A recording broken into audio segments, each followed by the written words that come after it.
Hey, what's up guys, TechTime here, and I am back again with a brand new video. So in today's video we're gonna be taking a look at the Galaxy J7 Refine, and this will be my 3-month review. And right off the bat, here's what I want to say. Let's look at the positives and the negatives of this phone 3 months later. So let's start with the design. Now the design, this is easily the cleanest budget Samsung phone design out there. And the reason I say that is because it's literally just a block of plastic all around. It's really clean. I mean, all you have is the Samsung logo, the sticker. I'll get rid of that later. And your camera cutout is really small. Then that looks cool in my opinion. And on the front you have your display right here and your front-facing camera. And the home button, which is a little bit bigger than the previous generation, as well as your back and your multitasking button. Now on the bottom you have your 3.5mm headphone jack, as well as a micro USB connector, and this is a non-removable battery, but the battery on here lasts easily all day. So this is a 5.5-inch only 720p display, so the display really is kind of one of its weakest points, but at the same time, that's just in terms of resolution. If we're just talking about quality, this is really a quality IPS panel. So so when you tilt the phone, so viewing angles are decent. Now they're not amazing. It'll kind of distort when you tilt it all the way, but really if you hold it straight up, you're more than fine. Also, the bezels on the top and bottom are kind of big, and in a world where, so right now we're at the end of 2018, and even budget phones have made the move to the 18:9 aspect ratio display. Samsung is not there yet in terms of their budget phones. Of course, their Galaxy S8s and the S9s are already over there. Okay, so that's really it for design. It's a really clean design. And I haven't mentioned that the speaker is weirdly positioned on the side, and you have your power button on the right hand side, as well as your volume up and down. And the buttons, even though they're made out of plastic, they're really clicky and they're quality tactile buttons. So yeah, thumbs up for Samsung for doing that. And the phone and its performance. So the phone performs like a champ. It's a really fast phone, and gaming on it has no problem. Of course, heavy demanding games like PUBG, you will notice a little bit of kind of dropped frames if you're really peeping from time to time,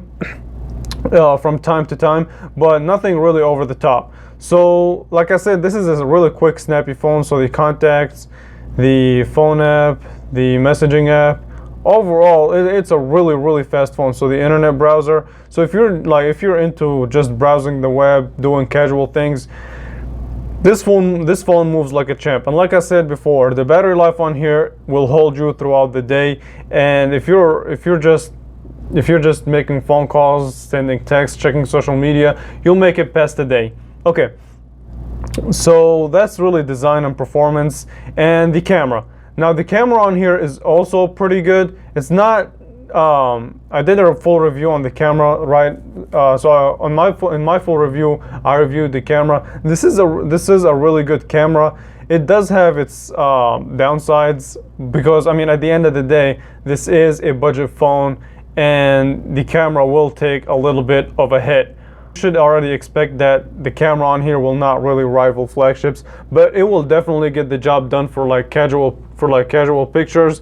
Like if you want to take a picture, let's see. So and one of the cool features that I like about the camera is that you can quickly launch it. So you can quickly launch the camera by the double tap feature. So that's one of the cool features that I like. And taking pictures is really quick and snappy. And like I said, it takes really reliable pictures. They're not gonna wow you or anything like that, but they'll definitely get the job done if you want to share them on social media. And the selfie camera is a wide angle camera, so that's pretty cool. Now, one thing about the selfie camera though, from my personal experience, for any phone really, I would immediately turn the beauty mode off. It just adds like it just softens the face so much that it kind of looks, I don't know, it doesn't look good in my eye. So turn off beauty mode, and the selfie camera would also be pretty decent. So we talked about the performance, the design, and let's talk about what will really make or break this phone 3 months later, and that is the price. Now here's the deal with the price. So you can get this phone at $180 outright if you just want the phone by itself. Now depending on the carrier that you get it from, you can actually get it if you're like transferring your number to like a Sprint service or a Boost Mobile service, you can get it for $50.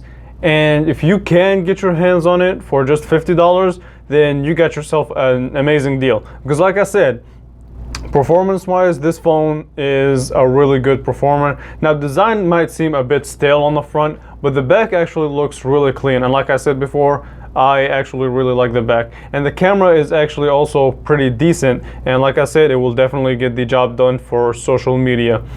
Also, the speaker quality. And the speaker really surprised me on here, because for its positioning and for the positioning as well as the size, it's a pretty damn good speaker, and I'll let you guys take a listen to it. Okay, so here's your speaker test, and this is as loud as it goes. So 3, 2, 1.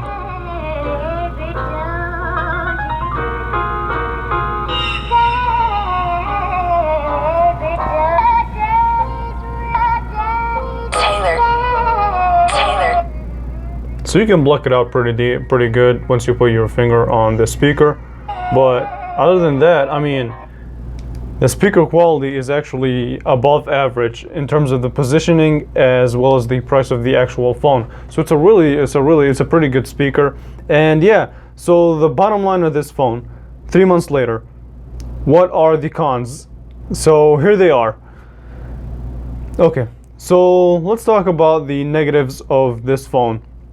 And that actually starts with, so that actually starts with the bezel on the top and bottom, as well as the fact that it's using micro USB, and that's a kind of an old connector. You can live with it, but another thing is that it doesn't really support any type of quick charge. So, and this is a big battery on here, so you will have to charge it before you go, when you go to bed, if you want to have it at 100% by the morning. So it's pretty slow at charging. And also the fact that it doesn't also have a fingerprint sensor for its price. I mean, a lot of budget phones for that kind of $180 price point, they have a fingerprint sensor. So yeah, that's really it for the negatives. Other than that, it's a really good phone. So if you, like I said, pricing will make or break this phone. If you can get it at that $50 price, $50 to $100 price, go for it, no doubt. But for $180, you can get better phones for that type of money.